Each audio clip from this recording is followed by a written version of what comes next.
नमस्कार दोस्तों, कैसे हैं सब लोग। आज का जो पॉडकास्ट है वो कम से कम 5,000 लाख करोड़ रुपए से भी ऊपर है। ये पॉडकास्ट तक पहुंचने में मेरे को 8 साल लग गए, ठीक है। और आपको ये 50 मिनट या 60 मिनट के पॉडकास्ट में इंफॉर्मेशन मिलने वाली है। देखिए, इस चीज़ को बहुत ही ज़्यादा सीरियस और गंभीर रूप से सुनना, क्योंकि ये तुम्हारे जीवन को परिवर्तित कर सकता है। और साथ ही साथ कुछ बात और भी कर सकता हूँ मैं, जैसे कि बेनिफिट्स ऑफ स्पिरिचुअलिटी है, सब जो भी कई लोगों ने क्वेश्चन पूछा कि थोड़ा इसके बारे में भी थोड़ा चर्चा करिए, क्या है। देखिए, बहुत बार ऐसा होता है कि मेरे से कई फन्ने खां लोग जो कि जनरल नॉलेज की तरह स्पिरिचुअलिटी को रट लिया है, संदीप माहेश्वरी को सुना, कृष्णमूर्ति को सुना, बहुत सारे व्यक्तियों को सुना। इनफैक्ट सुना क्या, एक ही मैक्सिमम जो ये लोग होते हैं जिस तरह के फन्ने खा बनते हैं अपने आप को, ये एक ही किसी गुरु को चाटते रहते हैं। इनका कभी भी 50 गुरुओं के साथ सुनेंगे ही नहीं। बहुत रेयरेस्ट ऑफ रेयर कोई होगा जो एग्जिस्टेंशियल डेटा पूरी तरीके से चूज के, उसको अध्ययन करके, उसको स्पर्श करके फिर बात कर रहा हो। किसी एक गुरु से कोई लीकेज आ जाएगा इस चैनल पे कभी कभी, जैसे संदीप के चैनल से कोई आ गया, कोई आचार्य के चैनल से आ गया, तो वो आचार्य को चाट रहा है तो आचार्य को ही चाट रहा है। चाट मतलब कंटेंट चाट रहा है। संदीप को चाट रहा है तो संदीप को ही चाट रहा है, और कहीं उनको सुनना ही नहीं। क्यों? क्योंकि अटैचमेंट है, emotional relationship. This is how it works actually. In fact मैं अपने ऊपर भी इसको क्यों अलग करूं, मेरे भी बहुत सारे ऐसे सब्सक्राइबर्स हैं जो सिर्फ मेरे कंटेंट को चाटते हैं। तो चक्कर क्या होता है ऐसे में, जब ये वहां से आते हैं तो इनका ईगो बढ़ गया होता है बहुत ज़्यादा, जो कि ख़त्म होना था वो बढ़ गया है। हमें समझ में आ गया, observer is the very observed. हमें संदीप की बातें समझ में आ गई, हमें इनकी बातें समझ में आ गई, हमें उनकी बातें समझ में आ गई।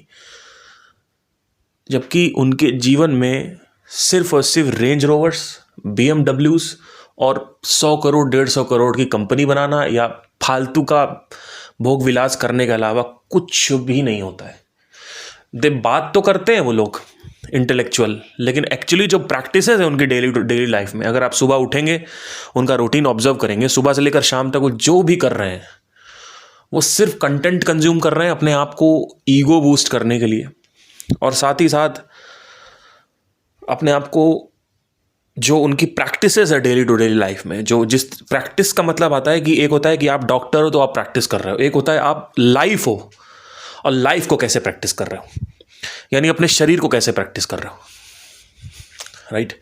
तो जो उनकी प्रैक्टिसेस है डेली टू डे लाइफ में, डे टू डे लाइफ की, वो कुछ और कह रही होती। बहुत सारे लोग इस पिंजरे में फंसे हुए हैं कि समझने से समझ में आता है। बहुत सारे लोगों ने समझ लिया है और वो अपने गुरु को, जब मैं उनके गुरु को क्वेश्चन करता हूं तो उस पे वो भड़कते हैं, क्योंकि उनका मैं जो है, जिसको गुरु ने खत्म करना था, उस मैं पे चोट लग गई, जो कि एग्जिस्ट नहीं करता। जो ईगो है वो एग्जिस्ट नहीं करता है। पर क्योंकि मैंने संदीप के ऊपर कुछ 97% बातें अच्छी बोली, लेकिन 3% बातों में मैं अग्री नहीं किया, तो उनके ईगो को इतनी बुरी तरीके से आग लगती है जिसकी कोई सीमा नहीं है, और नीचे आके वो बहस करते हैं, और उस बहस में जो मैंने बातें करी वीडियो उनको देख, उनसे उसका कोई मतलब नहीं है। नीचे कमेंट में आके बहस करते हैं। वो बहस क्या है? फालतू की बहस। वही मैंने वीडियो में समझाया है, लेकिन वो मुझे नीचे कमेंट में कह रहे हैं बात करो, हम आपका वीडियो नहीं देखेंगे। मतलब वो इतने ईगोइस्टिक हैं, वो कह रहे हैं कि हम आपका थंबनेल पे क्लिक करेंगे, हम आएंगे, शुरू के हुक्स देखेंगे, बढ़ा बढ़ा के थोड़ा बहुत फॉरवर्ड करके वीडियो देखेंगे, फिर हम नीचे आपसे वही बातें करेंगे जो आपने ऊपर समझाई है। मतलब वो चाहते हैं कि मैं नीचे आके वो बातें करूं जो उन्होंने ऊपर समझाया। क्यों? क्योंकि वो संदीप के अंधभक्त हैं, तो संदीप की चाट रहे हैं, संदीप के कंटेंट को चाट रहे हैं। सेम कोई आचार का है तो आचार के कंटेंट को चाट रहा है, तो वो आगे उनको ही सुनना चाहता है, उनकी बातें जहां होती है वो वहां पे इकट्ठा होना है। दिस इज कॉल्ड इमोशनल अंधभक्ति। एंड इसमें सत्य जो है वो कहीं नहीं है। मतलब अगर आप सच में, इसमें जो समस्या है वो ये है कि अगर आप सत्य को सच में जानना चाहते हो तो आपको सत्य से मतलब होना चाहिए। आपको इससे मतलब नहीं होना चाहिए गुरु, तुम्हारे गुरु के ऊपर क्या कोई बात कर रहा है। 100% वीडियो अच्छा बना दो उनके ऊपर तो हम कुछ नहीं बोलेंगे। क्यों भाई, पॉजिटिव पे क्यों नहीं बोल रहे? अभी फ्री विल के ऊपर मैं एक वीडियो लाने वाला हूं, संदीप महेश्वरी ने बोला था, उसमें मैं 100% पॉजिटिव बात करूंगा संदीप के ऊपर। यहां 97% नेगेटिव बात करी भी नहीं, 97% पॉजिटिव रखा था। उनको ये समझ नहीं आया कि मैंने संदीप महेश्वरी के अपने दीवार पे पोस्टर लगाए, कोट्स लगाए हुए हैं। अगर आप मेरे ग्रुप में जाएंगे, व्हाट्सएप ग्रुप में, तो आपको मिलेगा। मैंने वो सब डाल रखा, ईमेल्स भेजे हैं 2017 में 18 में, राइट। सो क्या होता है कि ये सब लोग सत्य से दूर हैं। इनको सिर्फ लाइफ को अच्छा करना है, इसलिए वो संदीप महेश्वरी को फॉलो कर रहे हैं, इसलिए वो आचार्य प्रशांत सद्गुरु को फॉलो कर रहे हैं। जबकि स्पिरिचुअलिटी में लाइफ अच्छी नहीं होती है, स्पिरिचुअलिटी में लाइफ खराब भी हो सकती है। इसका रीजन मैं बताता हूं। आपको कुछ बनना है, क्या आप वो छोड़ने के लिए रेडी हैं? नहीं। क्या आप अपने घर के जो रिस्पॉन्सिबिलिटीज हैं, चाहते हैं कि उसका जो बोझ है रिस्पॉन्सिबिलिटी का वो खत्म हो जाए? नहीं नहीं नहीं, हमें रिस्पॉन्सिबिलिटी पूरी करनी है। हमें ये सिंगर बनना है, हमें एक्टर बनना है, हमें ये बनना, हमें वो बनना। हमें क्या, हम बीजेपी वाले हैं, हम वो नहीं छोड़ना चाहते।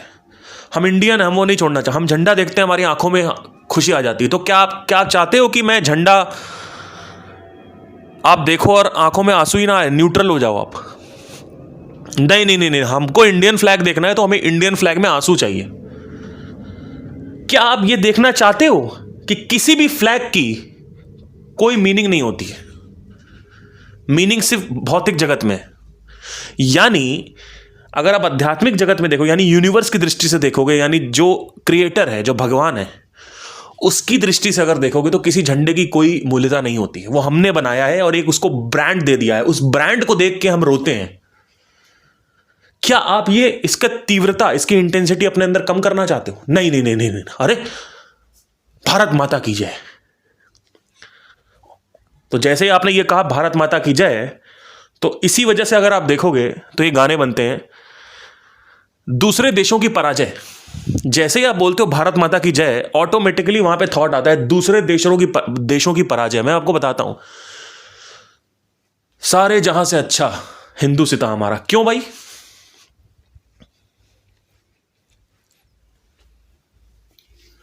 आज यूएस मानता हूं कि डिप्रेसिव स्टेट है, लेकिन यूएस डेवलपमेंट में अच्छा है। यूएस में क्राइम कम है।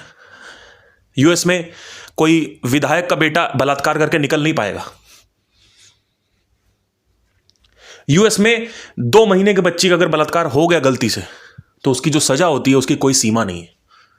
दुबई की बात करता हूं, दुबई में क्राइम 0 है। कहां से आपने लिख दिया सारे जहां से अंदर अच्छा हिंदुस्तान हमारा? और लिख दिया तो लिख दिया, लेकिन आपने ये जो कहते हो ना पराजय, मैं कहता हूं भारत माता की जय, तो मैं कह रहा हूं पराजय भी आ गया साथ में। दोनों आएगा, नहीं तो एक नहीं आएगा।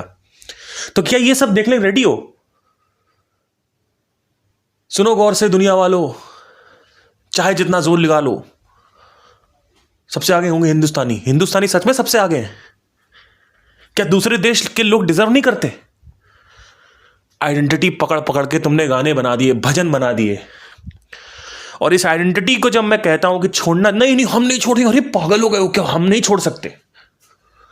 बस हमें फील गुड सेंसेशन करवा दो, फील गुड सेंसेशन करवा दो स्पिरिचुअलिटी के नाम पे। और वही चीज संदीप महेश्वरी के लोग, संदीप महेश्वरी के चैनल पे जाके लोग नीचे फील गुड सेंसेशन, उनको लगता है अरे सर बात करते हैं तो अच्छा लगता है। अरे अच्छा लग रहा है तो जाओ कहीं मसाज करवा लो, वो भी अच्छा लगेगा। जाओ अर्बन क्लैप से डाउनलोड करो, 900-1000 रुपए की मसाज होती है। मैं तो करवाता रहता हूँ, मेरा बॉडी स्टिफ हो जाती है, मैं जिम करता हूँ तो करवाता हूँ।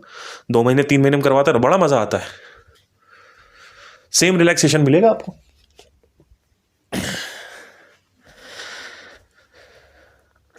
क्या तुम चाहते हो कि तुम किसी झंडे को देखो? आप देखो कितना खतरनाक है। आप पाकिस्तान के झंडे को देखो, आपको गुस्सा आएगा। आप हिंदुस्तान के झंडे को देखो, आपको रोना आएगा। और मैं ये नहीं कह रहा हूं कि रोना नहीं आना चाहिए, मैं तो कह रहा हूं आना चाहिए। क्या हमें अपने देश को नहीं बचाना चाहिए? बिल्कुल बचाना चाहिए। क्या हमारे लिए हमारा देश प्यारा नहीं है? बिल्कुल प्यारा है। लेकिन मैं कह रहा हूं कि अगर तुम्हें यह पता चल गया कि तुम कौन हो, तो आंसू नहीं आएगा, लिखवा लो मेरे से। कुछ 10 साल पहले की बात है। I was singing a song and मेरे आंखों में आंसू थे बहुत भयंकर। द सॉन्ग वॉज, ए मेरे प्यारे वतन, है मेरे बिछड़े चमन, तुझ पे दिल कुर्बान, तू ही मेरी आरज़ू, तू ही मेरी आबरू, तू ही मेरी जान। And I was crying after this song because I was like so much in love with my country.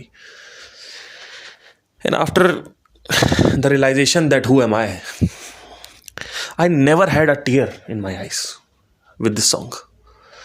Because the problem is, the moment I say, ऐ मेरे प्यारे वतन, तुझ पे दिल कुर्बान, मेरे माइंड इस लेवल पे ग्रो हो चुका है कि तुरंत मेरा, जैसे मैं गा भी रहा हूँ, स्टेज पे भी गा रहा हूँ, तो पता है क्या बात होती है अंदर अंदर ही अंदर क्या बात हो रही? तुझ पे दिल कुर्बान। कूड़ा तो ऐसे कर रहे हो, कूड़ा तो तुम ऐसे कर रहे हो, उसके बाद बातें तुम करते हो, तुझ पे दिल कुर्बान। कूड़ा तुमने भारत माता को कूड़ादान बना दिया। तुम्हारे अंदर क्या, अभी मेरे सामने पड़ोसी हैं, मैंने कितनी बार कंप्लेंट डाली है कि नीचे कूड़ा मत फेंका करो। फेंके पड़े, कोई मतलब नहीं, हमारे घर में अंदर नहीं होना चाहिए कूड़ा, बस बाहर कहीं भी फेंक दो। फिर ये बातें करते हैं, ये कोई पार्टी सही नहीं काम कर रही। अरे तुम एक मोमिया फेंक रहे हो, एक पन्नी फेंक रहे हो, एक पैकेट फेंक रहे हो नदी में, तुम वो नहीं रोक सकते हो? नहीं नहीं, हमारे रोकने से क्या होगा, बाकी सब तो फेंक ही रहे ना। आप किस तरीके के तर्क विवाद कर रहे हो? ये कैसा तर्क शास्त्र है भाई? तू तेरे दामन पे जो आए, उन तेरे दामन पे जो आए,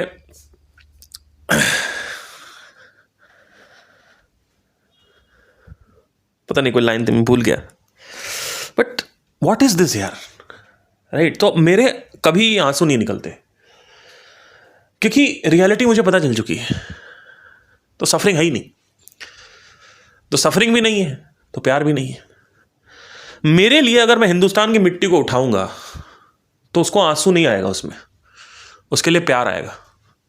और अगर मैं पाकिस्तान की मिट्टी को उठाऊंगा तो वहां भी प्यार आएगा। और अगर मैं अफगानिस्तान की मिट्टी को उठाऊंगा वहां भी प्यार आएगा। तो हर जगह प्यार ही है मेरे लिए। ये नहीं कि यहां प्यार है वहां पे नफरत है। तो क्या ये देख पा रहे हो? अब आप कहोगे क्या झंडे को देख कभी प्यार आता है? नहीं, झंडा इंसानी बनावट है। झंडा इंसानी बनावट है। तो मिट्टी मैं हूं, मिट्टी से मैं निकला हूं, तो मिट्टी जब मैं उठाता हूं तो मेरे को आंसू आते हैं। सरहदें, ये झंडे जो अलग अलग देशों के हैं, ब्रांड्स हैं, उस पर मेरे आंसू नहीं निकलते। तो क्या आप चाहते हो कि ऐसा बनना है?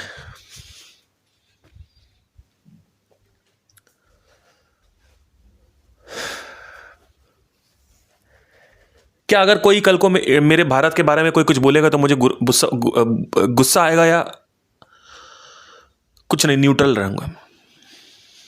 मुझे गुस्सा आएगा क्योंकि वो मेरी आइडेंटिटी है। लेकिन वो आइडेंटिटी अगर बहुत गहन हो जाए तो वो आइडेंटिटी नफरत भी पैदा कर देती है। बहुत ज्यादा अगर पकड़ लोगे आइडेंटिटी तो। किसके लिए? विपरीत आइडेंटिटीज के लिए।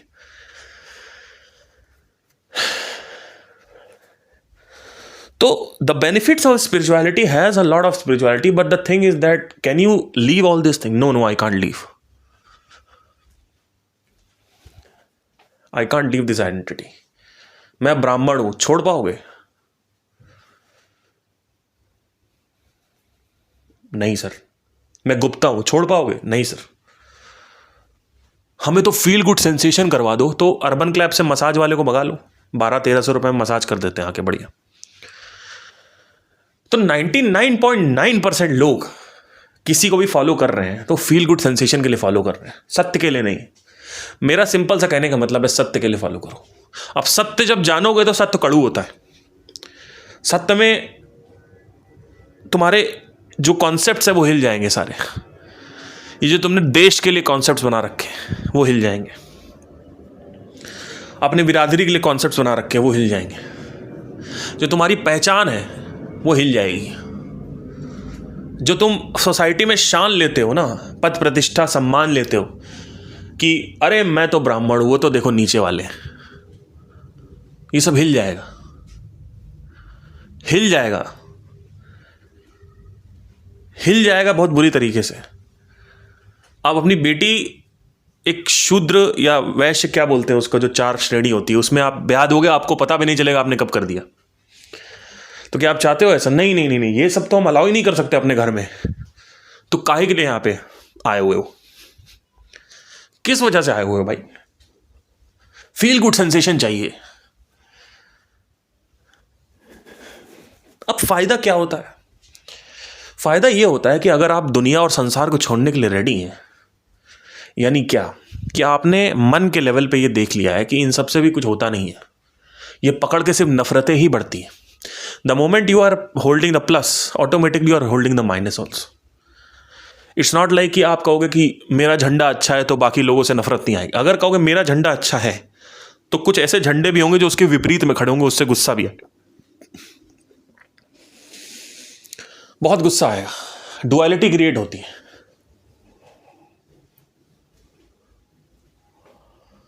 केसरिया, इस रंग को देख के आंसू आएंगे, और ग्रीन, हरे रंग को देख के नफरत आएगी।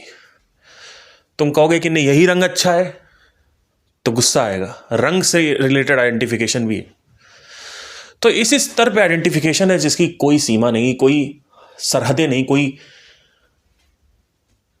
सिर्फ और सिर्फ आखिरी में एक ही चीज बचती है, वो है प्यार।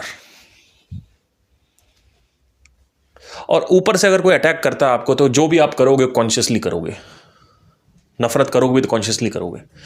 लेट्स से अगर पाकिस्तान अटैक करता है और हम अटैक करते हैं, हमारा धर्म है अटैक करना, यही महाभारत की सीख है कि 50 बार पांडव गए, लाखों बार पांडवों ने कहा कि भाई हमें थोड़ा सा दे दो जमीन, हम अपना रह लेंगे, गांव की एक बस्ती दे दो, हम वहीं रह लेंगे, आप ले लो सारा।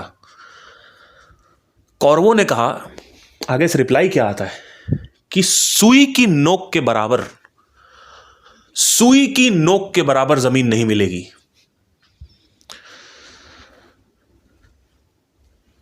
तो क्या कृष्ण जो पांडवों के साइड में थे, क्या वो ये नहीं कह सकते थे दे दो जाने दो, क्या फर्क पड़ता है, कौरव भी हम ही है, पांडव भी हम ही है ना? मतलब क्या, कौरव भी ब्रह्म है, पांडव भी ब्रह्म है, ये वाली जमीन भी ब्रह्म है, वो वाली जमीन भी ब्रह्म है, तो सब दे दो, क्या दिक्कत है, देते रहो। प्यार का मतलब क्या होता है? सरेंडर। प्यार का मतलब होता है अटैचमेंट्स। प्यार का मतलब होता है कि टू गिव, दे दो। पर क्या हुआ? कृष्ण का नहीं, अब इनको पटकने का वक्त आ गया है, अब ये मारे जाएंगे, अब आ गया है समय युद्ध का, और ये युद्ध हमारा धर्म है। क्योंकि बहुत सारी चीजें इसमें, बहुत सारे फैक्टर्स थे। अगर ये हो जाता तो आने वाली पीढ़ियों के लिए क्या सीख होती कि बुराई की जीत होती है। बहुत सारी सीख हो सकती थी कि अटैचमेंट्स का मतलब ये है, या फिर प्यार का मतलब ये है कि कुछ भी हो रहा है होने दो, कोई आ रहा है बलात्कार कर रहा है तो कुछ भी करवा लो। मतलब जानते हो कि मैं कौन हूं। कृष्ण ये जानते थे कि मैं कौन हूं, लेकिन उसके बाद भी इतना बड़ा युद्ध हुआ। क्यों? क्योंकि वहां पे वो धर्म था, वो करना पड़ेगा आपको, मतलब आपको वो करना पड़ेगा, लॉजिकली वो करना पड़ेगा, आप चाहो चाहे ना चाहो, वो कर्म है आपका, वो धर्म है। धर्म मतलब फंक्शन, ये होना ही है। अब अब इसको बहुत टाला गया, कहा कि हमें थोड़ी ज़मीन दे दीजिए, हम रह लेंगे, ऐसे छोड़ दीजिए, ये वो बहुत सारी चीज़ें, बहुत मनाया गया कि कौरवों को बोला क्या भैया ये मत करो, ये सब नहीं, बदतमीजी पे चले आए, नहीं करना है, चीर हरण कर लिया, बहुत ज़्यादा बदतमीजी बढ़ गई थी, तो हो गया, फिर क्या करें। तो अगर आप ध्यान से पूरी की पूरी महाभारत देखें तो उससे हमें यही सीख मिलती है कि कभी कभी हमें करना पड़ता है, लातों के भूत बातों से नहीं मानते। तो मैं ये नहीं कह रहा हूं कि पाकिस्तान अगर अटैक करेगा तो हम कहेंगे हाँ ठीक है, हमें अपने झंडे से प्यार नहीं, हटाओ क्या करना। मैंने ये नहीं कहा झंडे से प्यार नहीं है, मैंने कहा मातृभूमि से तो प्यार है। वो मातृभूमि नहीं तो हमें जन्म दिया, हमने ही तो झंडा बनाया। उस मातृभूमि को दे भी सकते हो आतंकवादियों को, क्योंकि वो भी तो हम भी वो हैं, पर क्यों नहीं दे रहे? धर्म है। इस तरीके से काम नहीं चलता है। जब पीक ऑफ एवोल्यूशन पीक पे आ जाता है, यानी डुअलिटी को अब्यूज किया जाता है। अभी तक डुअलिटी को नेचर के हित में यूज किया जा रहा था, लेकिन अब डुअलिटी को अब्यूज किया जाएगा। तो उस वक्त हमें वापस बैलेंस मेंटेन करने के लिए ये करना पड़ेगा। और ये करना पड़ेगा मतलब ये नहीं है कि हमारा मन नहीं है, करना पड़ेगा, धर्म है हमारा, राइट। तो इस स्तर पे स्पिरिचुअलिटी काम करती है। तो बेनिफिट क्या है? बेनिफिट संसारी स्तर पे कुछ नहीं है। सांसारिक स्तर पे अगर आप देखेंगे तो कोई बेनिफिट नहीं है। मेरा सिंपल सा कहने का मतलब है कि सब कुछ भोग लो, लेकिन ऑब्जर्व करते रहो। और ऑब्जर्वेशन से अब स्टार्ट होता है जो मेन पॉडकास्ट है, वो है सांसारिक आवेदन, सांदर्भिक आवेदन, यानी कंटेक्चुअल एप्लीकेशन क्या होता है। देखिए मेरी बात ध्यान से सुनिएगा।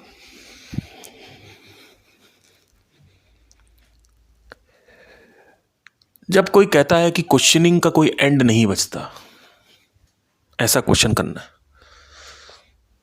मतलब क्वेश्चनिंग करने का पॉसिबिलिटी ना हो, जैसे संदीप महेश्वरी कहते हैं कि क्वेश्चनिंग करने की कोई पॉसिबिलिटी ना हो आगे, तो क्या वो गलत कह रहे हैं? नहीं। There is something called as a lot of people come here on this channel and they want to prove themselves that हमने आपसे ज़्यादा समझा है, and that is okay, that is right, like it's good that you have understood it, but that understanding is bull crap. What if I tell you that understanding is bull crap? मतलब क्या? बैल की टट्टी। जो भी आपकी understanding है, जो भी आपकी समझ है, जो भी आपने समझा है, वो सब बुल क्रैप है।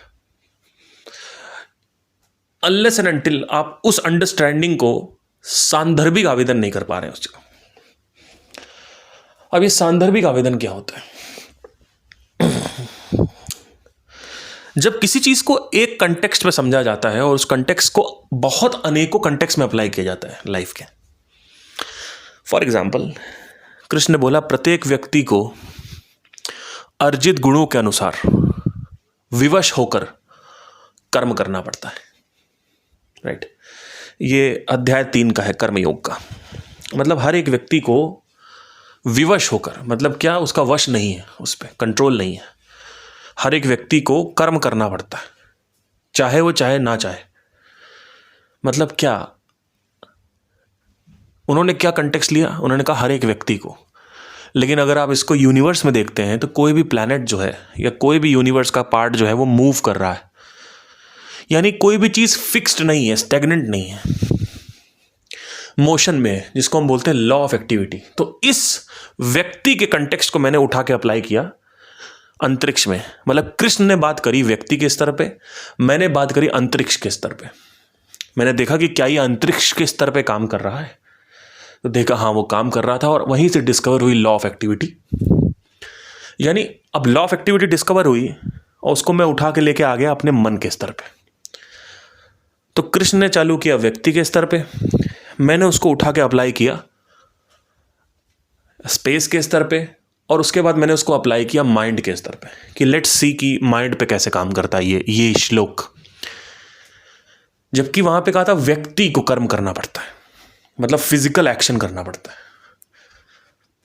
तो मैंने कहा कि मेंटल, यानी इसको मैंने अप्लाई करके देखा अलग अलग परिस्थितियों में ह्यूमंस की। पहली परिस्थिति थी कि अगर आदमी कोई सो जाता है तो उस वक्त तो कोई एक्टिविटी हो ही नहीं रही है, पर कृष्ण कह रहे हैं एक्टिविटी होती रहती। ध्यान से देखा तो एक्टिविटी कहाँ नहीं हो रही है, पूरा शरीर सुपर एक्टिव है। जब आप सो रहे होते हो डबल एक्टिव हो जाता है। मतलब आप जितना, अगर आप नहीं सोगे ना तो आपके सेल्स रीजनरेट नहीं होते। अब देखो कितनी बड़ी बात है ये। जब मैंने इसको अप्लाई किया तो एक क्वेश्चन पे आके फंस गया मैं, एक प्रश्न पे आके मैं स्टक हो गया, फंस गया। मैंने कहा कि अगर लॉ ऑफ एक्टिविटी हर जगह अप्लाइड है तो हम सो रहे हैं तो उस वक्त तो कोई एक्टिविटी नहीं हो रही। फिर मैंने देखा कि एक्टिविटी कहाँ नहीं हो रही, कॉन्शियसनेस के स्तर पे, लेकिन कहीं तो हो रही है। मन के स्तर पे भी हो रही, थॉट्स चल रहे हैं, ड्रीम्स आ रहे हैं जा रहे हैं, और इसके स्तर पे भी हो रही है, शरीर के स्तर पे भी हो रही है, और शरीर के स्तर पे ज्यादा हो रही है। तो मैंने कहा अगर शरीर के स्तर पे ज्यादा हो रही है तो कहीं कम होनी चाहिए। तो देखा जब ड्रीम्स कम आते हैं तो शरीर के स्तर पे एक्टिविटी ज्यादा होती है, यानी शरीर अच्छे से रेस्ट कर पाता है अगर ड्रीम्स नहीं है तो। अच्छे से रेस्ट करने का मतलब क्या, यानी रिपेयरिंग सर्विसिंग जो है, जो सर्विसिंग है वो डबल हो गई, यानी एनर्जी एक जगह से रोकी गई, यानी ब्रेन का एक्टिवेशन यानी थॉट्स जीरो हुआ 6 घंटे के लिए। और जब आप अगले दिन उठोगे तो आपकी बॉडी पूरी रिचार्ज्ड है। लेकिन अगर आप थॉट एक्टिवेटेड है यानी ड्रीम एक्टिवेटेड है तो बॉडी जो है वो अच्छे से रिपेयर नहीं हो, सर्विसिंग नहीं हो पाई उसकी। इससे क्या साबित होता है, इससे साबित होता है कि अगर एक जगह एनर्जी को रोकेंगे तो दूसरी जगह बहुत तेजी से डबल बढ़ जाएगी। मतलब एनर्जी अगर माइंड के स्तर पे रोकी जाए तो बॉडी के लेवल पे जबरदस्त तेज हो जाती है। फिर एक और एक्सपेरिमेंट किया मैंने कुछ महीनों बाद या कुछ दिनों बाद। मैंने देखा कि जब हम अपने शरीर को रोक के एक जगह ध्यान की स्थिति में बैठते हैं, सुख आसन में, तो ओवर थिंकिंग बढ़ जाती है मेडिटेशन के टाइम में। यानी अब हमने शरीर को रोक दिया तो थॉट्स बढ़ गए, और सोते वक्त हमने थॉट्स को रोका तो शरीर में एक्टिविटी अच्छी हो गई, तो उससे रिपेयरिंग सर्विस अच्छी हुई। और जब हमने शरीर को ध्यान में बैठाया तो बाहर तो कोई एक्टिविटी है नहीं, बाहर तो सुखासन है, तो क्या हुआ, ओवर थिंकिंग हो गई। तो इससे क्या साबित होता है कि ये प्रूफ हो गया, इसको बोलते हैं ऑब्जर्वेशन, कि एनर्जी को रोका नहीं जा सकता है। एनर्जी जो है वो डबल ट्रिपल बढ़ जाएगी अगर एक जगह से रोकी गई तो।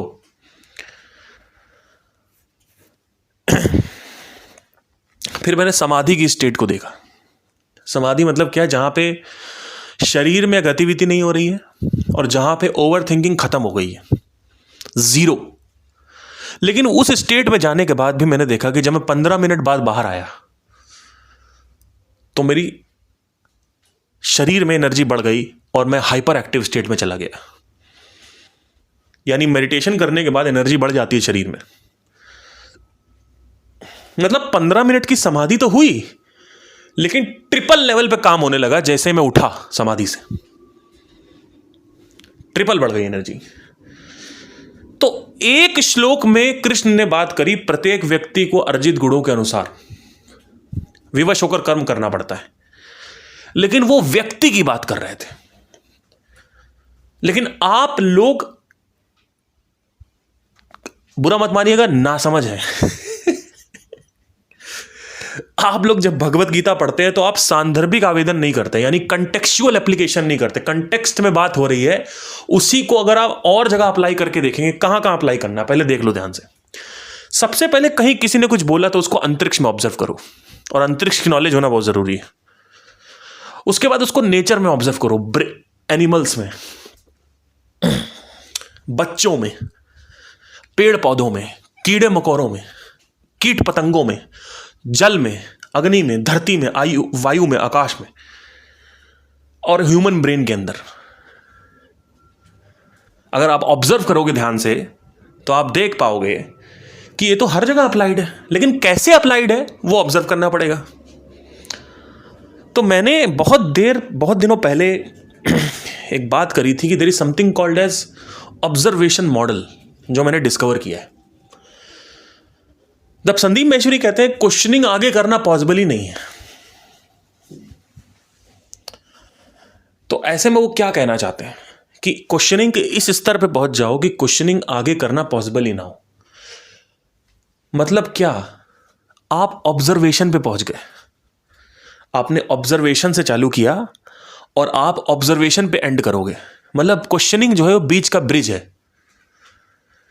There is the observation model states that the initial contact is observation, then there is questioning around that observation, then there is theory formed around that observation, and then the theory is applied and then hence observed and verified that this theory works best, or this theory is the truth.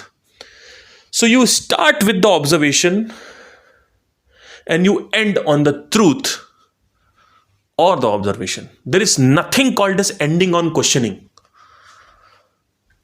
So what Sandeep Maheshwari states that आप questioning ऐसे करो कि आगे questioning करना possible ही ना हो, यानी questioning पे एंड हो जाए, यानी आंसर पे एंड हो जाए। वो आंसर नहीं है, यानी अंडरस्टैंडिंग नहीं है। जो आप लोग आते हो ना, लड़ाइयाँ करते हो यहाँ पे, मेरे से बहस करते हो, जो कि आप पहुँच भी नहीं सकते।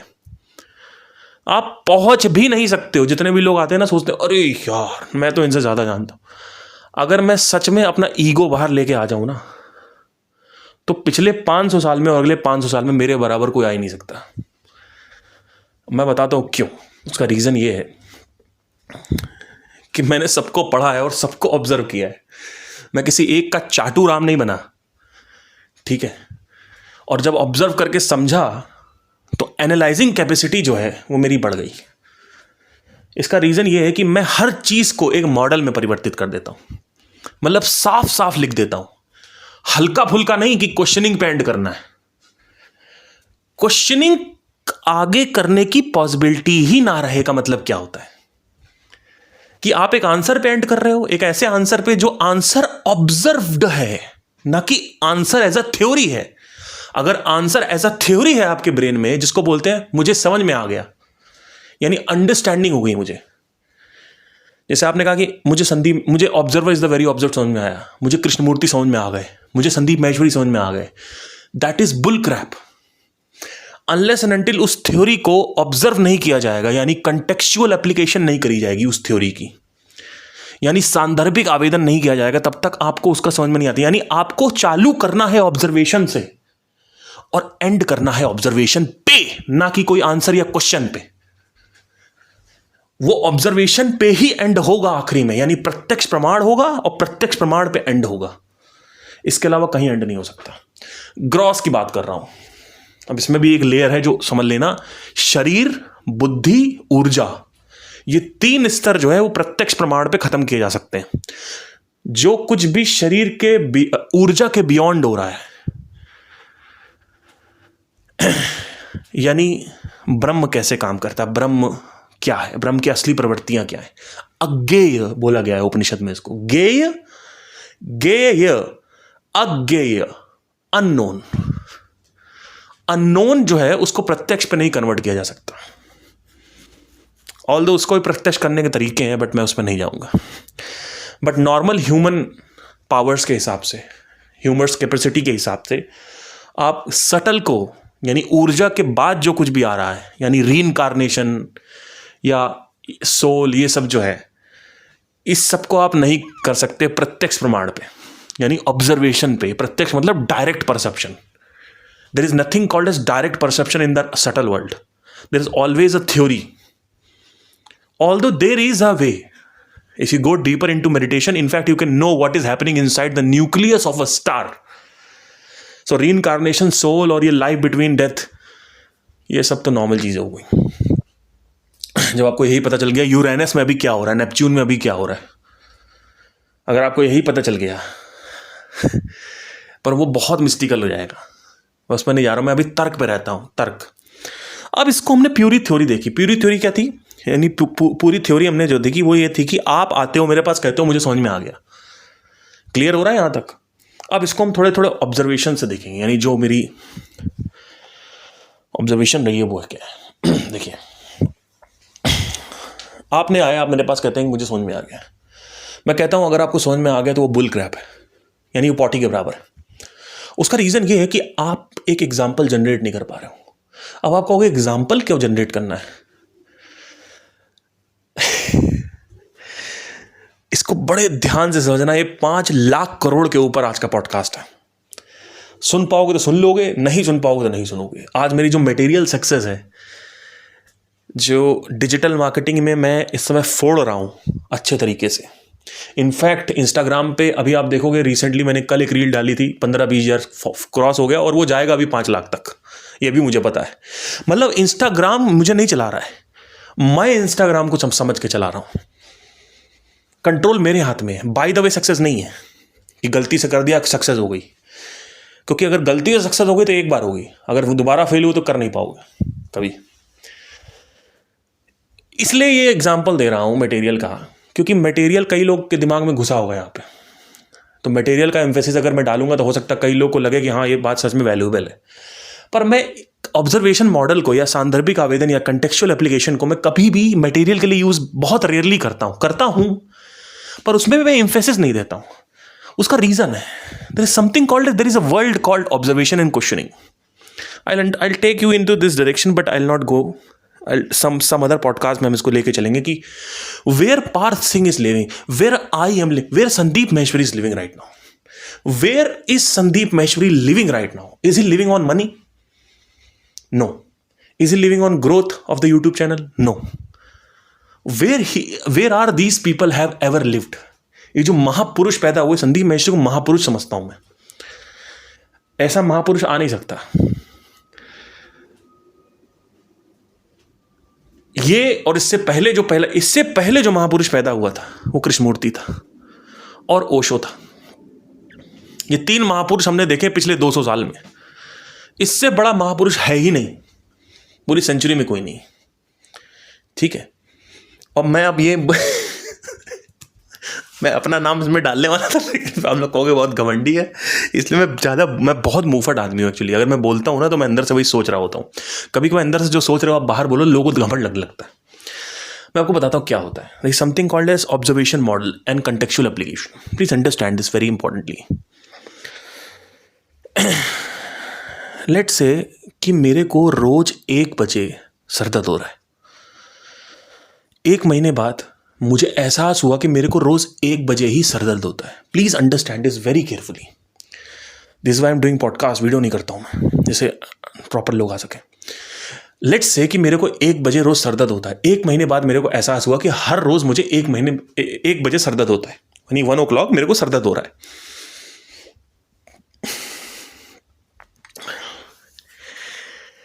1 महीने बाद मेरे अंदर जैसे ही ऑब्जर्वेशन उठेगी कि मेरे को 1 बजे सर दर्द होता है दोपहर में रोज, तो मेरे अंदर 2 ऑब्जर्वेशन उठेगी। एक ऑब्जर्वेशन है कि मेरे को रोज सर दर्द हो रहा है, दूसरी चीज मेरे को रोज 1 बजे सर दर्द हो रहा है। ये 2 ऑब्जर्वेशन उठी। जाहिर सी बात है, जैसे ही ऑब्जर्वेशन उठेगी तो अगला स्टेप है क्वेश्चनिंग। क्यों सर दर्द हो रहा है, पहली चीज ये। दूसरी चीज, क्यों 1 बजे सर दर्द हो रहा है, क्यों 1 ही बजे रोज सर दर्द हो रहा है। Please understand. It's very simple example to understand observation model. This observation model can change your life. I'll tell you in the digital marketing context also. अब जो मेरा अगला स्टेप होगा वो होगा सीकिंग, यानी मैं थ्योरीज फॉर्म करूंगा कि क्या मेरे ऑफिस वर्कलोड ज्यादा है इस वजह से सर दर्द हो रहा है। ये पहली थ्योरी है, हाइपोथेसिस बोलते हैं इसको। दूसरी थ्योरी है, क्या मैं कुछ ऐसा बीमारी है मेरे को जिससे वजह से सर दर्द हो रहा है। एंड ऐसे करते करते 4-5 थ्योरी मैं फॉर्म करूंगा। इन 5 को मैं इन्वेस्टिगेट करूंगा। डॉक्टर के पास जाऊंगा, वो एक एक चीज करके रूल आउट करेगा कि इससे नहीं हो रहा, इससे नहीं हो रहा, इससे नहीं हो रहा। लास्ट में जाके मुझे पता चलेगा कि मेरे को 1 बजे जरूर सर दर्द होता है क्योंकि मैं 12:30 बजे एक टैबलेट लेती हूँ या लेता हूँ, वो टैबलेट जो है उसका साइड इफेक्ट है, एक एडवर्स इफेक्ट है, और उसकी वजह से सर दर्द हो रहा था रोज़ 1 बजे।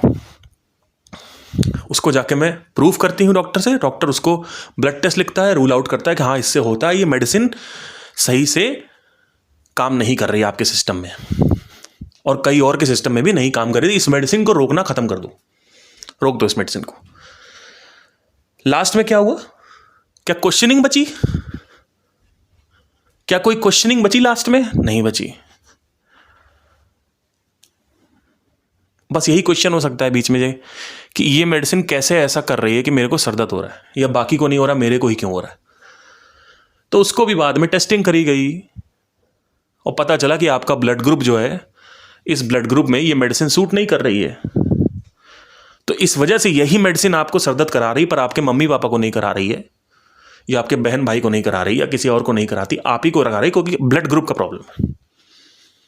लेट से ओ पॉजिटिव आपका ब्लड ग्रुप है, तो ओ पॉजिटिव पे काम नहीं करती। अब आपने को इसका लास्ट में क्या ऑब्जर्व किया आपने? लास्ट में कोई क्वेश्चनिंग बची? नहीं, आंसर बचा। Answer is the observation. अगर आप ये कहोगे आंसर एज अ थ्योरी, यानी क्या कि मुझे सर दर्द हो रहा है इस मेडिसिन की वजह से, लेकिन आपके पास कोई क्वेश्चन वो नहीं है क्यों हो रहा है, अभी तक पूरी तरीके से सिद्ध नहीं हुआ है कि मेडिसिन में ऐसा क्या था कि जिसकी वजह से सर दर्द हो रहा है, राइट? तो ऑब्जर्वेशन शुरू में चालू हुई कि मुझे सर दर्द 1 बजे होता है, रोज 1 बजे मुझे सर दर्द होता है। ये ऑब्जर्वेशन शुरू में थी, बीच में क्वेश्चनिंग आई, हाइपोथेसिस आया, और आखिरी में आपने जब सारे टेस्ट कर लिए तो आपको वेरिफिकेशन हुई। वो वेरिफिकेशन कोई क्वेश्चन नहीं होगा, क्वेश्चन तो हमने पहले ही छोड़ दिया, क्वेश्चन से आगे आ चुके हैं हम। हाइपोथेसिस जो होगा, यानी जो ऑब्जर्वेशन होगा, वो होगा आपका लास्ट जो ऑब्जर्वेशन होगा, वो होगा कि इस वजह से मेरे को सर दर्द हो रहा था। That is proved, and that proved is प्रत्यक्ष, direct perception, not a theory और अ क्वेश्चन, कि ओ पॉजिटिव को ये एडवर्स इफेक्ट पैदा कर रही है, ओ पॉजिटिव डोनर्स में या ब्लड ग्रुप्स में, राइट? ये एक बहुत ही सिंपल उदाहरण था। ये हमने ऑब्जर्वेशन मॉडल की बात करी, पर आज का जो कॉन्टेक्स्ट है वो ऑब्जर्वेशन मॉडल नहीं है। ऑब्जर्वेशन मॉडल जो है हम पहले ही कर चुके हैं, इसको मैं इनफैक्ट एक पर्टिकुलर पॉडकास्ट लेके आऊँगा ऑब्जर्वेशन मॉडल के ऊपर, कभी हम देखेंगे। पर जैसे क्या होता है कि आप आते हो मेरे पास, कहते हो मुझे समझ में आ गया, मैं कहता हूँ वो बुल क्रैप है, यानी बैल की पॉटी। उसका रीज़न ये है कि आप समझ रहे हो, सिर्फ आप उसको कंटेक्चुअली अप्लाई नहीं कर पा रहे हो। जीवन के अलग अलग कंटेक्स्ट में अगर आप उसको अप्लाई कर पाओगे तो आप उसका प्रत्यक्ष प्रमाण कर पाओगे, तब आपकी जर्नी खत्म होगी उस ऑब्जर्वेशन की, उस क्वेश्चनिंग की। वो क्वेश्चनिंग की जर्नी जो है वो आंसर पे खत्म होगी। वो आंसर प्रत्यक्ष प्रमाण होना चाहिए, डायरेक्ट परसेप्शन होना चाहिए, ऑब्जर्वेशन होनी चाहिए, चालू ऑब्जर्वेशन पे होगा।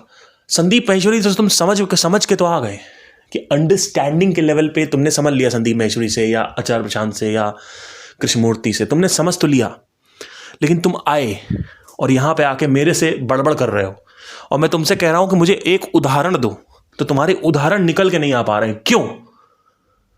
क्योंकि तुमने कभी उसको अप्लाई ही नहीं किया अपने जीवन में। अगर तुम उसको अप्लाई करोगे, और अप्लाई का मतलब ये नहीं कि घर से निकले, बाइक स्टार्ट करी, अप्लाई करने चले गए। मैं फिजिकल एप्लीकेशन की बात नहीं कर रहा हूं, मैं ऑब्जर्वेशनल एप्लीकेशन की बात कर रहा हूं। मतलब आपको मैंने एक एग्जाम्पल दिया कि प्रत्येक व्यक्ति को विवश होकर कर्म करना पड़ता है। मैंने एक एग्जाम्पल आपको दे दिया, अब इसको आपको अलग अलग कंटेक्स्ट में अप्लाई करके देखना है कि क्या ये यहां पे फिट बैठता है, जैसे अंतरिक्ष में, नेचर में, ह्यूमन माइंड में, एटॉमिक लेवल पे। There is something called as law of duality, right? It's a very amazing law that I have seen. It's a pattern. Universe works in the pattern. And this pattern is called duality pattern. And this duality pattern works everywhere in the world. So if you ask me to generate an example at a molecular level, I will generate you right now proton and neutron. Then there is something called electron. पर electron जो है वो भौतिक में नहीं माना जाता है। या आप प्रोटॉन और इलेक्ट्रॉन को डुअलिटी में कर सकते हो प्लस माइनस, पर न्यूट्रॉन जो है वो भौतिक में नहीं माना जाता है। कोई एक है पार्टिकल जो भौतिक में नहीं माना जाता है। इनफैक्ट वो पार्टिकल शायद नहीं माना जाता। आई एम सॉरी, मैं इसमें शायद गलत भी हो सकता हूं, तो आप मुझे बता सकते हैं कि इसमें से तीनों पार्टिकल है या तीनों में से एक कोई पार्टिकल नहीं, वेव भी है।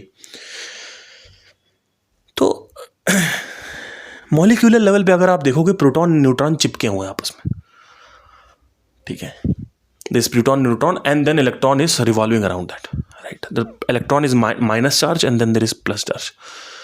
ये प्लस माइनस का आपको हर जगह मिलेगा, दुख नफरत, दुख सुख, सॉरी, नफरत मोहब्बत। सूरज पे देखोगे तो रोशनी अंधकार, राइट। तो आप देखोगे हर जगह अप्लाइड है, हर जगह अप्लाइड है। अगर इनफैक्ट अगर आप देखोगे ध्यान से पशु के प्रत्यक्ष में अगर आप देखोगे, यानी पशु योनियों में देखोगे आप, तो ये वहां भी अप्लाइड है। मतलब please understand this very carefully that the trees are there. The elephants eat the trees and the fruits of the trees and the branches of the trees, and then they poop around the entire jungle.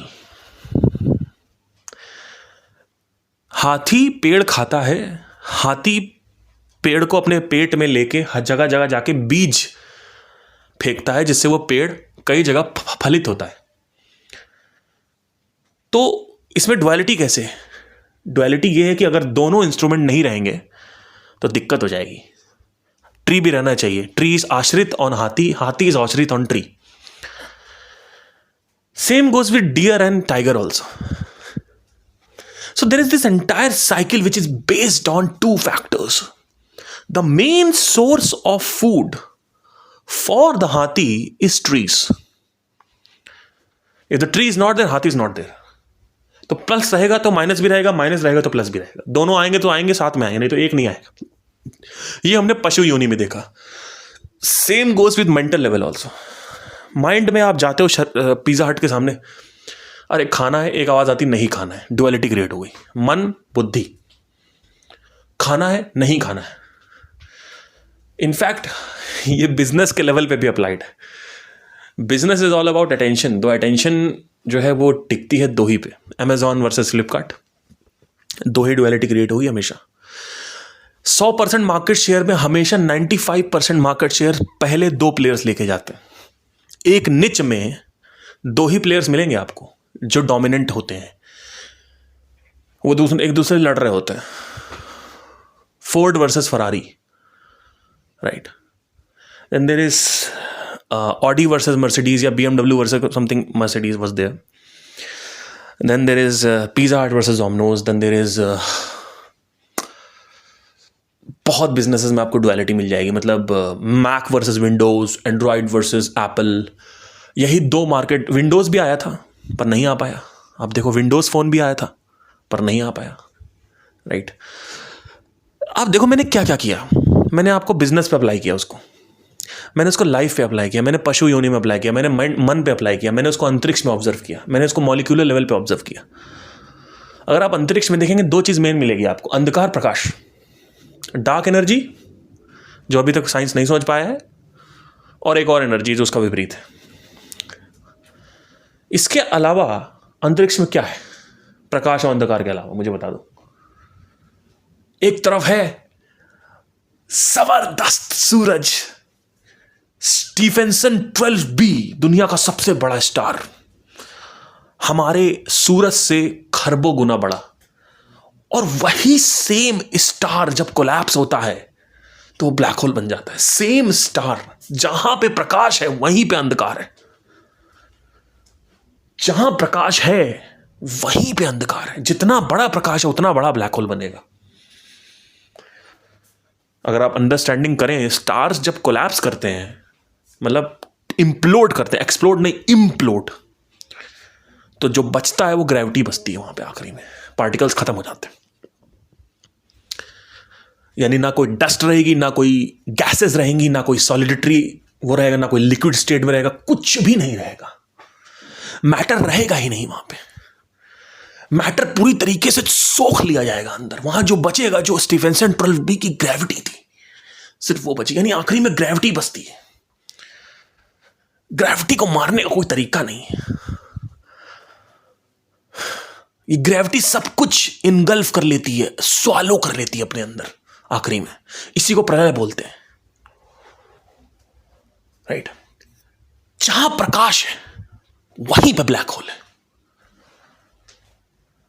Duality आएगा तो black hole और gravity साथ में आएगी, black hole और star साथ में आएगा, और बचेगा आखिरी में ब्लैक होल। इनफैक्ट वो भी खत्म हो जाता है।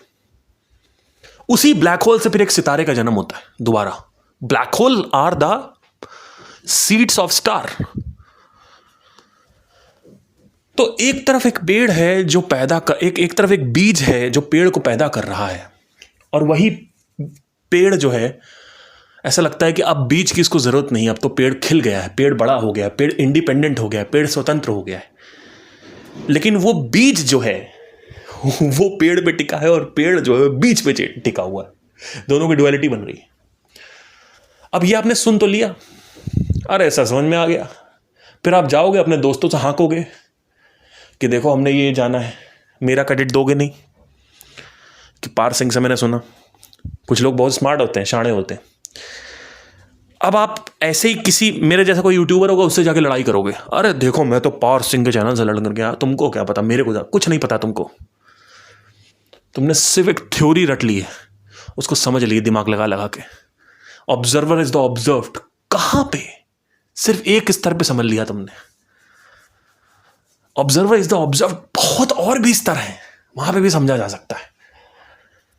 सिर्फ मन के स्तर पे तुमने समझा है। अगर बाहर आपको देखा जाए तो जिस तरीके से ये पूरी की पूरी पीआर टीम काम करती है हमारे ब्रेन के ऊपर, हमें जिस सेलिब्रिटी के बारे में जो अच्छा लगता है, एक पॉइंट था संजय दत्त के ऊपर बहुत गंदी इमेज थी, मूवी आई, संजय दत्त की इमेज फ्रेश हो गई। संजू मूवीज के स्तर पे कैसे काम कर रहा है आप देखो। काम वो ब्रेन के अंदर ही कर रहा है, लेकिन अभी जो प्रवोक कर रहा है, जो स्टिमुलाई है, वो बाहर है। और एक अंदर अपने बिलीव्स होते हैं, जैसे जो अपने अंदर बिलीव्स हैं उस लेवल पे भी आपने देखना है। फिर इमोशंस भी आपकी रियलिटी को ब्लर करते हैं, वो भी आपने नहीं समझा, क्योंकि सिर्फ संदीप महेश्वरी और जय कृष्णमूर्ति ने बिलीव्स की बात करी तो तुम वहीं पर रह गए।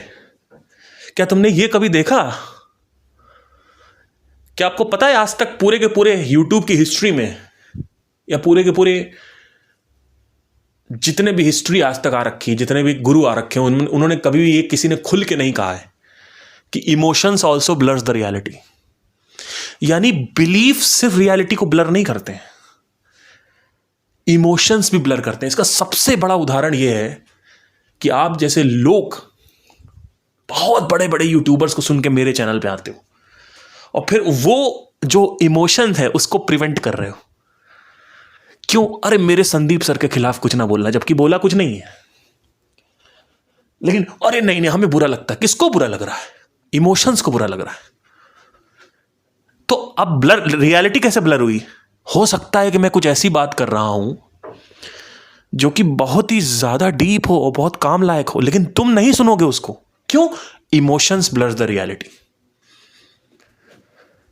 आचार्य प्रशांत के फॉलोअर्स आते हैं लड़ाई करने के लिए, जो कि उनकी सीख भी कभी नहीं रही होगी ऐसे गुरुओं की कि भाई जाके लड़ाई करो। उनकी खुद की सीख को तोड़ना चाहते हैं, क्योंकि अपने इमोशंस को बचाना चाहते हैं। अरे बुद्धा बोलते रह गए कि मेरी मूर्ति मत बनाओ, मेरी मूर्ति मत बनाना, और बुद्धा की ही मूर्ति बना दी लोगों ने। बुद्ध की मूर्ति बना दी, मूर्तिकार बुद्ध परिवर्तित कर दिया। मतलब अपने इमोशंस के लिए लोग क्या नहीं करते। अब आप कहोगे उससे क्या फर्क पड़ता है? फर्क पड़ता है अगर तुम्हें सत्य जानना है कि अपने इमोशन को बचाना है। नहीं नहीं हमें तो सत्य जानना है, पर ये क्या कर रहे हो? फिर ये क्या कर रहे हो? सत्य जानना चाहते हो या इमोशन बचाना चाहते हो अपना? हमारे संदीप जी को कोई बोले, हमारे आचार्य को कोई कुछ ना बोले, अरे हमारे बुद्ध को कोई कुछ ना बोले, हम तो उनकी मूर्ति बनाएंगे। अरे उन्होंने क्या बोला, अरे उससे मतलब नहीं है। तो तुम उसकी इज्जत कर रहे हो? तुम्हारे क्या गुरु ये नहीं बोलते कि जाके दूसरे यूट्यूबर्स को गालियां दो? क्या ये बोलते हैं, ये शिक्षा देते हैं? लेकिन तुम कर वही रहे हो और फिर कहते हो मैं उनका बहुत बड़ा भक्त हूं। तो कौन से भक्त हो तुम? भक्त तो मैं हूं संदीप का। संदीप की भक्ति मेरे से ऊपर कोई, तुम किसी के अंदर तुम्हारे हिम्मत ही नहीं है जो कर पाए। 2016 में चालू किया, पोस्टर लगाया उनका इतना बड़ा, 650 रुपए, साढ़े कुछ मतलब 1200-1300 रुपए का पोस्टर था, अपने रूम पे लगाया था। वहां से भक्ति चालू हुई, अंधभक्ति से चालू हुआ। मैं पोस्टर्स, कोट्स लगाए, सब सबूत मेरे पास है, सब मेरे पास, ग्रुप में जाके देख लो, सब इसलिए मैं डाल रखा है, ईमेल भेजे कितने सारे। पीछे पोस्टर रहता था, सामने मैं बैठ के अपने दूसरे चैनल पे लाइव जाता था। लोग पीछे कहते अरे सर आप तो बहुत बड़े भक्त। मैंने कहा हूं भाई। और फोटो भी ऐसी निकाली थी जो किसी के पास नहीं थी, इतनी smart handsome photo Sandeep ji की। 2020 के बाद उन्होंने गलत बोलना चालू किया तो मैंने बोला गलत बोलना चालू किया। क्यों? क्योंकि मैं सत्य की, मुझे सत्य से मतलब है। जैसे तुम सत्य से भटकोगे मैं तुम्हारे लिए भटक जाऊंगा।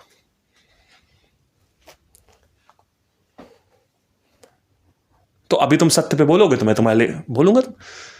नहीं नहीं नहीं नहीं, अरे ऐसे थोड़े, अरे ऐसे भाई देखो, मैं अंधभक्ति करता हूं अपनी मां की, मैं अंधभक्ति करता हूं अपनी बीवी बच्चों की। मैं सत्य की अंधभक्ति नहीं कर सकता, मैं हर किसी की अंधभक्ति नहीं कर सकता, ठीक है? सत्य के लिए मैं अंधभक्ति नहीं कर सकता।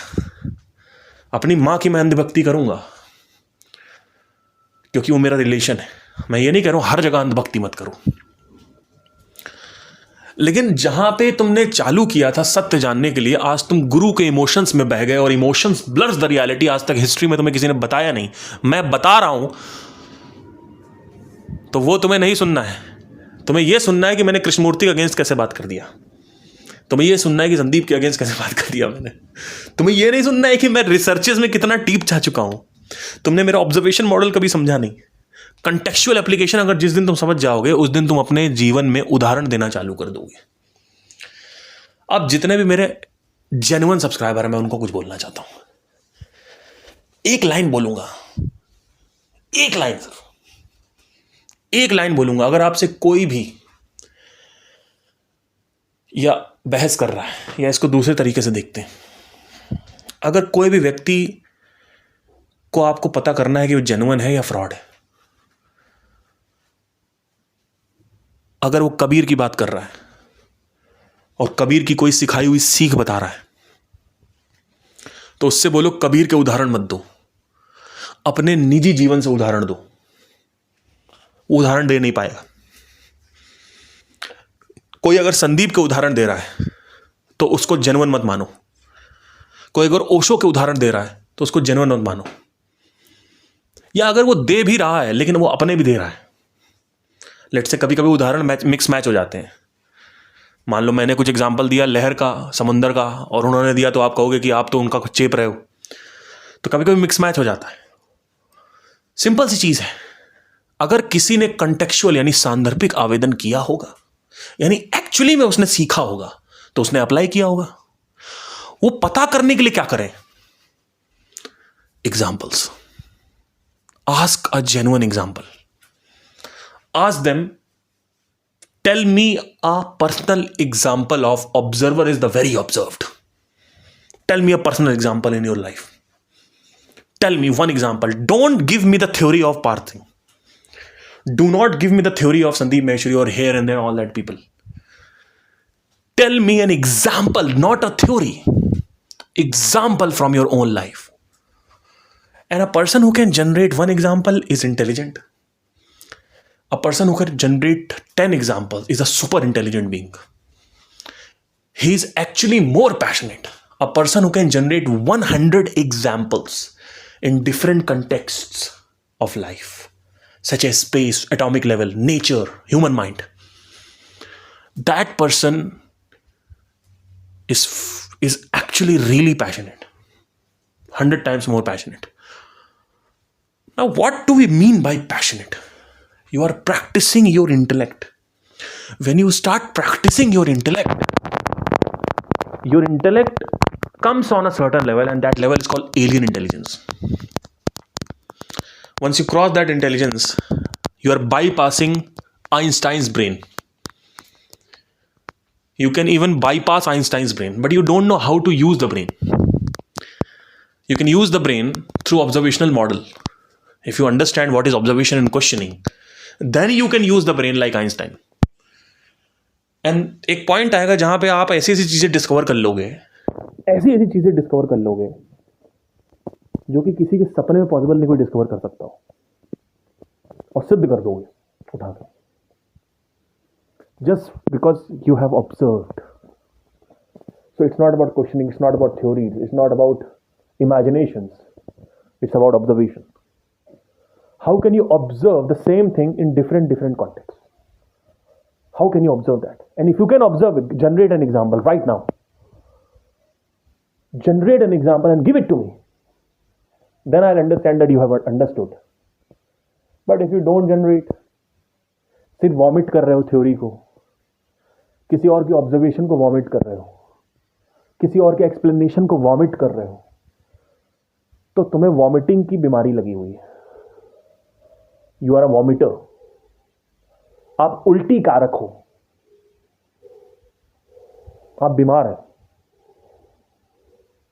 Although understanding is also important, that is the first step. The second step is to apply in the different context and observe. So it always ends on observation, it never ends on anything else. It always ends on direct perception. For the gross world, for the world which has body, for the world which includes mind and the energy, because these things can be observed. The energy can be observed. The mind can be observed.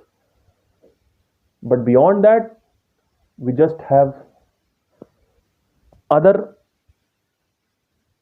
effects that we can observe. Like electron was not observed directly. The adverse effect of electron that it was creating, through that effect, through that reactions, there was a conclusion that the smallest particle is the atom. Not that कि atom को directly perceive किया गया. So if the atom is there, like for example, we cannot observe black hole, but we can observe the accretion disk or the event horizon or the gases or the blurring of light, gravitational lensing बोलते हैं इसको. We cannot observe the black hole. We cannot see because it's very, like, it's dark totally. It's invisible completely. But we can observe the activities happening around that, or through that activities we can observe that there is a black hole. So subtle can be observed, but not directly. The आसपास की activities can be observed, which can point out that this is possible. For example, I'll end this on reincarnation. There was this great scientist called 1960s में इनका हुआ था, and his name was Ian Stevenson. He was a child psychiatrist. इनके पास cases आने लगे बहुत सारे. पहला केस आया कि मेरा बच्चा 2-3 साल का है, वो फालतू की डिटेल्स दे रहा है कि मैं यहाँ पैदा हुआ हूँ, मैं यहाँ का नहीं हूँ, मेरा नाम ये था, मेरी पत्नी ये थी, मेरा बच्चा ये था, मेरे बच्चे का मैंने ये नाम रखा था, मेरी पत्नी वॉक करके जाती थी स्कूल, मैं उसको लेने जाता था स्कूल से, स्कूल में ये नाम था, वहाँ पे स्कूल में एक एक्सीडेंट भी हुआ था, वो सब कुछ याद है उसको. ऐसी ऐसी डिटेल्स जो उस वक्त इंटरनेट पे पॉसिबल ही नहीं, मतलब इंटरनेट तो था ही नहीं, 1970s की बात है, 60s की. तो पहले तो उन्होंने कहा कि हटाओ यार बकट, जैसे आप लोग करते हो ना, संदीपियंस के फॉलोअर्स, आचार के फॉलोअर्स, फट फट ऐसे करते हो, फट नहीं मानेंगे, फट ऐसे करते हो ना, ये बेवकूफ़ियत है. कभी भी ऐसे नहीं करना होता है. आप फिर से वही कर रहे हो, इमोशनल अंधभक्ति. इसमें मुझे गुस्सा भी आता है कि सत्य को कभी भी ये नहीं बोलना चाहिए कि नहीं होता है या होता है, दोनों पे लाइन नहीं बननी चाहिए. पर एनीवे, तो इनके पास क्या हुआ कि इन्होंने कहा चलो एक काम करते हैं. आयन ने कहा कि मैं चाइल्ड साइकेट्रिस्ट हूँ, मेरे पास सब केसेस आते हैं. चाइल्ड साइकेट्रिस्ट के पास ही सब केसेस आएंगे, है ना, क्योंकि भाई बच्चा बीमार है तो कहाँ जाओगे, चाइल्ड साइकेट्रिस्ट के पास जाओगे ना. तो उनके पास आने लगे, तो बाकियों के पास भी आते तो वो अवॉइड करते थे, वो कहते बेकार है, ये सब मुझे फॉलो नहीं करना. इन्होंने कहा चलो फॉलो करते हैं. तो उन्होंने क्या किया, एक केस पकड़ा, उसको इन्वेस्टिगेट करना चालू कर दिया। केस था जर्मनी में, बातें वो कर रहा था अमेरिका की। तो अमेरिका में जाके देखा तो वही सेम चीज़, उसी स्कूल में जाना, वही सेम नाम, वही सेम सब कुछ, वही चीज़ जो डिटेल बताई, एक एक डिटेल, माइन्यूट डिटेल, अगर इंटरनेट होता भी तो भी अवेलेबल नहीं है। तो वहाँ पे जब वो गए तो पता चला 10 साल पहले एक यहाँ पे कोई व्यक्ति था, और वो व्यक्ति एक्चुअली में हाँ यही नाम का था, ये इतने बच्चे थे, उसका ये नाम था, बच्चे को ये स्कूल में लेके जाता था, फिर बच्चे को ये स्कूल से हटा दिया था, 11वीं में ये वाले इस पे लेकर चले गए, और उसके बाद ऐसे करते करते माइन्यूट डिटेल जो है, जो कोई जान नहीं सकता एक दूसरे की। तो ऐसा हुआ।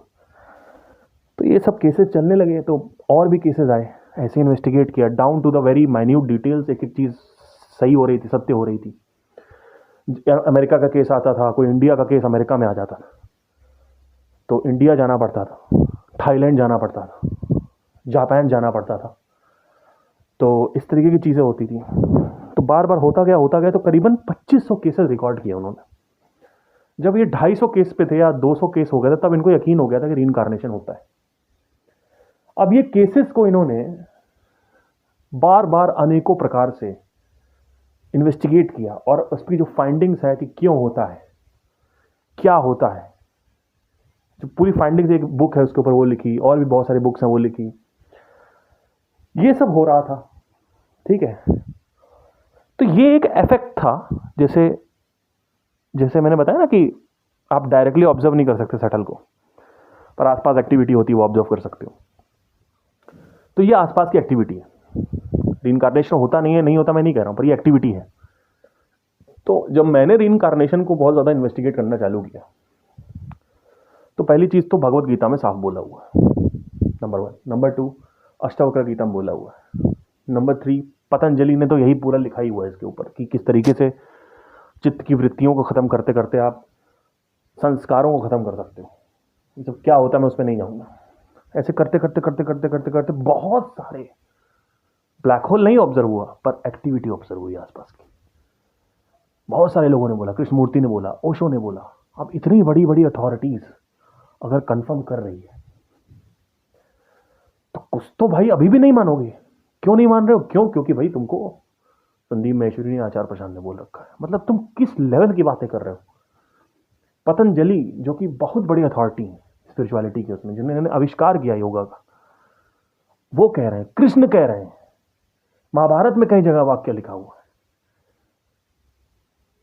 बड़े बड़े जो युवक हैं उन्होंने बोला हुआ है, विवेकानंद ने बोल रखा है, रामकृष्ण परमहंस ने बोल रखा है, इन्होंने बोल रखा। नहीं नहीं, इन्होंने नहीं बोला, हम नहीं मानेंगे। अरे बेवकूफ हो गया। इस तरीके से इन्वेस्टिगेट किया जाता है। तो अब आप सर ये मुझे बता दो होता है कि नहीं होता। मैं कह रहा हूं नहीं होता, मैं कह रहा हूं होता है। अब बताओ, मैं कभी बोलूंगा ही नहीं होता है। पर्सनल अगर तुम मेरे से पूछो आगे कि हटा के सब कुछ सर बता दो क्या होता है, मैं कहूंगा होता है सब कुछ। अगर मैं बोलता एकदम भाई टू भाई, मैं कहूंगा होता है। अब बताओ, तुम मानो? नहीं माना तुम। होता है, लेकिन मैंने इसको कैसे इन्वेस्टिगेट किया फिर मैं कई बाद में बात करूंगा, बट ऑलरेडी मैं कई बार कर चुका हूं। बट जो मेजर जो जिसने मेरे आंखें खोली कि भाई ये होता है, वो ये था कि nothing can be destroyed in the universe, then how can you destroy the memory. I know it is subtle, I know कि इट इज अ विचार, I know it is thought, I know it is memory that is embedded in the cells of the mind. But cells भी अगर जला रहे हो, brain को भी जला रहे हो, तो ब्रेन जल कहाँ रहा है? तो पार्टिकल में परिवर्तित हो रहा है। सटल हो गया ना। मतलब क्या, अगर हम पार्टिकल को ऑब्जर्व करेंगे तो पार्टिकल सटल हो गया है, सब एटॉमिक में परिवर्तित हो गया है जलाने के बाद, गैसीय स्टेट में चला गया है। या फिर अस्थियों में हो गया या गैस बन गया। दो चीज़ें होती हैं, शरीर को जलाते हो तो लकड़ी के साथ या तो आप गैस बनते हो, और बाकी अस्थियां होती हैं वो बनते हो आप। तो वो गैसीय स्टेट में चला गया मैटर आपका, शरीर चला। तो शरीर तो मरा नहीं, और साथ ही साथ कुछ भी नहीं मर सकता इस दुनिया में, कुछ भी नहीं मर सकता। तो मेमोरी कैसे मर जाएगी? पहली चीज़ ये। दूसरी चीज़ ये कि इस पूरे के पूरे गुच्छे का फायदा क्या है, ये है क्या, ये चक्कर क्या है, क्यों होता है, काय के लिए होता है। इसको मैंने ऑब्जर्व जब किया तो मुझे ये पता चला कि our fundamental actions day to day life में डिजायर्स के बेस पे, and it's all about desires. And if you just observe the life, it is desire, nothing else. There is nothing called as, it's all about survival. If you want to if somebody some animal wants to survive in jungle, that is a desire, the desire to survive. It's not survival, it's desire, the desire to thrive, the desire to not get killed, the fear to not get killed. The fish is trying to prevent itself. It has some gifts from the evolution so that bigger fishes cannot eat it. The animal is trying to prevent itself. The insect is trying to prevent itself. It has the gifts from the evolution so that it has some defense mechanism. Why? Because they have fear of dying. The desire to live, the desire to survive, the desire to thrive. Minus the reincarnation. If you just observe this, you'll understand the life is desire. Nothing else. During the life, there is also desire. Then how can the desire die? How can the desire be killed? Because one fish is killed, 3 alag fishes are formed. And the fish's evolution, the former fish's evolution, पुनर जो fish आई है उसकी जो evolution है वो अगली fish में दिखेगी. मतलब कि अगर 200 साल बाद कोई फिश आ रही है, उसमें कुछ नया आ रहा है सेम स्पीसीज में, 200 साल पहले वो नहीं था, तो 200 साल पहले उस स्पीसीज की फिश में, यानी उस प्रजाति की फिश में वो चीज़ नहीं थी, 200 साल बाद आई, तो दोनों ही इंटरकनेक्टेड. अगर एक नहीं होगी तो दूसरी नहीं आएगी, एक नहीं होगी तो दूसरी नहीं आएगी. यानी 200 साल पहले वो होनी चाहिए थी. यानी क्या, जब वो मरी तो कहीं रिकॉर्ड हुआ कि ये हम अपडेट ला चुके हैं. कहाँ रिकॉर्ड हुआ? स्पेस में. यानी space has intelligence, the intelligence has the memory. वो स्पेस में रिकॉर्ड हुआ और वो एवोल्यूशन पड़ा हुआ है. फिश मर गई है, एवोल्यूशन पड़ा हुआ है, लेकिन जैसे ही दूसरी फिश आई 200 साल बाद, उसमें नया अपडेट आ गया उसके साथ. It's like a software. But to update the software, we need to have the bloody memory. If we don't have the memory, where is the memory? The question is, where is the memory? The memory has to be there in order to evolve.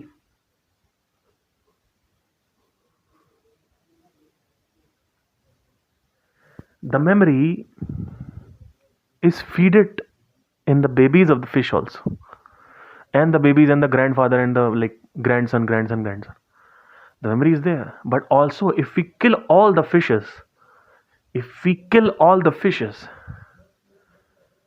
please understand, I'll repeat this. If we kill all the fishes, by the theory, the universe has to start from the beginning. But it never happens. It starts from the same point. It starts from the same point. That is the thing. It always starts on the same point. It will start. Right now it is not starting, but if you give it few 100,000 years or 1,000 or 500 years, it will start from the same point. The updation is not deleted by the killing of the instruments. Like for example, there are extinct species, right? Extinct species हैं, right? There are species जो क्या बोलते हैं, extinct हो गई हैं. उसको क्या बोलते हैं, विलुप्त हो गई हैं, विलुप्त प्रजातियाँ, राइट? ये विलुप्त प्रजाति आप कहोगे कभी आ नहीं सकती, मैं मानता हूँ नहीं आ सकती. लेकिन if we are not here, and let's say 1,000 years, give it 1,000 years, मैं ये नहीं कह रहा हूं कि वही प्रजाति वापस आएगी, मैं ये कह रहा हूं उससे बड़ी प्रजाति, उससे आगे की प्रजाति आ जाएगी. Please understand, it's very important, please understand this. Let's say if I kill all the elephants and break the food cycle or break the chain, and then we die also, we are not interrupting the pattern or the nature. 1000 साल बाद elephant वापस शायद ना आए, मैं कहता हूँ वो भी आ सकते हैं, मैं कहता हूँ वो भी आ सकते हैं, पर मैं कह रहा हूँ चलो नहीं आते, लेकिन एलिफेंट से आगे का जो एवोल्यूशन है वो आ जाएगा, 100% आ जाएगा। उसी के बराबर, उसी से रिलेटेड एक जेनेटिक आ जाएगा। लेकिन हमने उस पूरे जेनेटिक को ही मार दिया था, लेकिन उसके बाद भी वो जेनेटिक कहां स्टोर रहा? हम कह रहे हैं कि आप एलिफेंट की सारी स्पीशीज मार डालो, अगल बगल जिराफ को भी मार दो जो उनके बराबर दिखते हैं, 1000 साल तक चुप हो जाओ और हट जाओ यूनिवर्स, प्लेनेट से हट जाओ। प्लेनेट बार बार घूमेगा घूमेगा घूमेगा, 1000 साल बाद वो एलिफेंट से बेटर, या 500 साल बाद या 200 साल बाद एक बच्चा पैदा होगा। वो एक यूनिक डीएनए होगा या फिर म्यूटेशन होगा। उस म्यूटेशन से एलिफेंट आ सकता है वापस, नहीं तो एलिफेंट से आगे वाली जो एवोल्यूशन आने वाली थी वो आ जाएगी। ये साबित हो चुका है, आप इसको प्लीज सर्च करिए।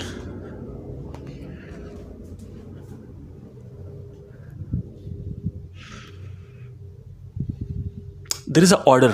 Please understand that there is an order. From the amoeba to the reptiles to the there is an order. Amoeba, then then fishes, becomes amphibians, and there is a reptile. Then the mouse are there. Then mammals are there, and the mammals are then evolved. Boom, boom, boom, boom, boom. It goes on and on, on and on. Then it becomes the Homo erectus, and then finally Homo sapiens. Right? There is an order. 1, 2, 3, 4, 5, 6, 7, 8, 9, 10. There is an order. Who told that this is the order? Like, please understand, it's very important.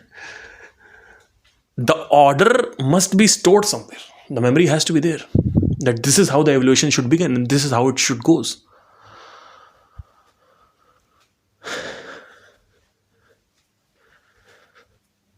So there is an evolutional memory. The water is forming a creature. There has to be a memory. Let's say there is a planet. It has water. And then there is amoeba formed. The water transfers or transitions itself into amoeba. Who told it to become an amoeba? Where is the memory? There has to be something.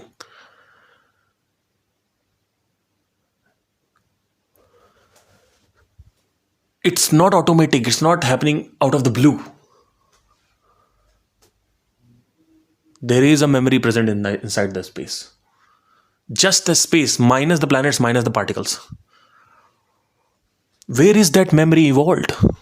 How did that memory has come at such a level कि amoeba के बाद ये आएगा, ये आएगा, ये आएगा? Evolutionary memory जो space में stored है, minus the particles and the matter. How did it become like that? There has to be an answer. What I believe is that this is not the first universe. The universe keeps taking birth and keeps getting destroyed. But what is not destroying is the memory of every universe. And every stages and everything which has been developed or formed inside the universe is stored inside the pocket of space. And when the universe collapses or gets deleted or gets destroyed, the memory is intact.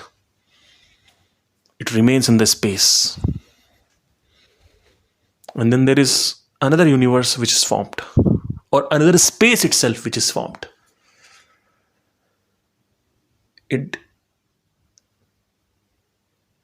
And the evolution continues from the point where it had left before. So there is a memory of life. Everything has a memory. How can your memory be deleted? I have to question that. There is nothing called a delete button in this universe.